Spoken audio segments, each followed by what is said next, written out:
My name is Robert Emery and I'm the founder of Ted's List, and today we're talking about finger exercises for electric guitars. And who better to tell us all about it than Lewis Turner. Lewis is an amazing guitarist. He's worked with Mark Knopfler from Dire Straits. He's worked on countless West End shows including The Lion King, Bat Out of Hell and Mamma Mia. So here we go.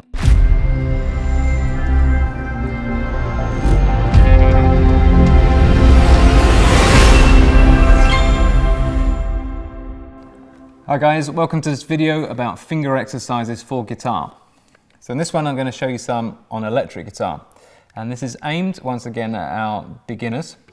So I get a lot of beginner students to do this pretty much in lesson 1 actually. So what we want to aim for right at the very start of playing the guitar, right at the start of your journey, is finger independence with your left hand. So what I mean by that is we don't want to have, I see a lot of younger players that kind of play things with one finger. So you get very, good at playing with the first finger, but obviously that's going to limit you further down the line. So there's absolutely no reason when you're starting out why you can't develop strength in each finger, as they're all starting from the beginning, and then we can iron this out straight away. So one of the things I get students to do is to do this chromatic, which is an overcomplicated word for one note after the other, exercise going up the fretboard. So when I say up, I mean as the notes get higher. Yeah. So I'm taking the high E string here, and I'm just going to play 4 notes starting at the first fret. So first fret, second fret, third fret, fourth fret. And you might want to check out the other video we've done about finger position, hand position for this. That'll help you as well. And then I'm just going to go 1 fret at a time. So then the second fret, 4 notes again, third fret,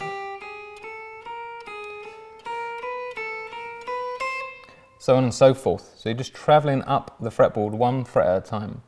And we just want to do it slowly and methodically. In terms of your right hand, it doesn't really matter at this stage what you're doing with it in terms of whether you're doing all down picks, down towards the floor.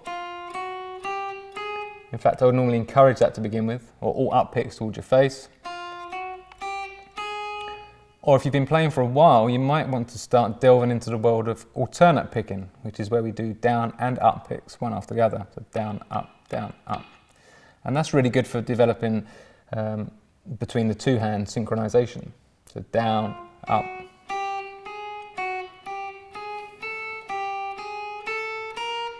And so on. So I normally get players to do it all the way up to the 12th fret, which for most guitars is the one with 2 dots, because that's where our octave starts again. And then I always think it's really important as well that we practice descending, going back down, because this requires a little bit more effort with the left hand, because as we descend, in order for this note to be super clear, this finger's really got to lift off, and so on and so forth. Going up, we can be slightly lazy. Those fingers can stay down, but descending, they've got to move away. So just 1 fret at a time. Nice and slowly, yeah? Moving back down the fretboard. Once you've mastered that, you can then move on to covering this way.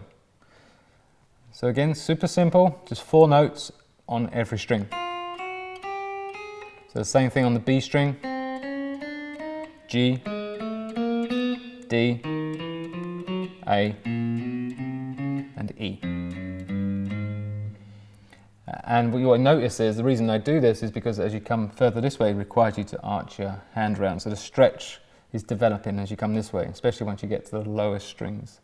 You're developing that stretch as you come this way. And then coming back, descending. So on and so forth. And if you're developing this alternate picking technique, which I would strongly recommend as well, then this is really good practice for crossing over strings. So that's really good development of starting with your left hand technique, your fretting hand technique. And you can know, obviously they're not super musical, but we're just trying to develop a technique grounding for your left hand to get used to this movement, okay? We're not writing a devastating musical piece here, okay? It's just to practice moving your fingers around, essentially, because it's going to be a new thing for your hand to do. So a little bit of time spent on this at the start is really good for a warm-up, so you can kill two birds with one stone, you know? You're doing a warm-up, you're doing a technique exercise all in one hit, job done. Onto the practicing the musical stuff. And then you can be, you know, you can do whatever you want with it. So take the same concept, 4 notes, move them anywhere. You know, just a chromatic. Eventually you'll learn a chromatic scale, which is essentially what we've been playing there. So you can develop it in any way you like. If you enjoyed this video, please comment, like and subscribe.